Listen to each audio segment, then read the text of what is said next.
পেছনে হয়েছে অ্যাক্সিডেন্ট, তার জন্য দাঁড়ালাম।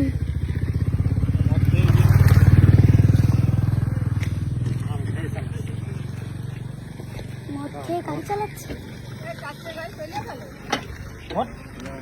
ও সরি, আবার ফেলে দিয়েছে গাড়ি। দাঁড়া, পড়ে যাবো মামা, দাঁড়া। কি অবস্থা, কি সব উল্টো পাল্টা জিনিস খেয়ে দেখো অ্যাক্সিডেন্ট, মানে গাড়ি ফেলেই যাচ্ছে বারবার। আইফোনে তো জুম করা যায় না সামনের দিক দিয়ে, ক্যামেরা দিক দিয়ে কি আর করবো, চলো তোমাদের যেটুকু পারলাম সেটুকুই দেখালাম। কি অবস্থা, মদ খেয়ে গাড়ি চালাই এইভাবে কারা? তাহলে যাই হোক, এইভাবে গাড়ি চালানো ভালো না, এইসব উল্টো পাল্টা জিনিস খেয়ে। ভালোভাবে ভালো কিছু খেয়ে গাড়ি চালাও, সুস্থভাবে থাকো, সুস্থভাবে পৌঁছাও, সেটাই চাই। তোমরা এরকম কি আর বলবো, ছেলেপেলে এইগুলোই করে।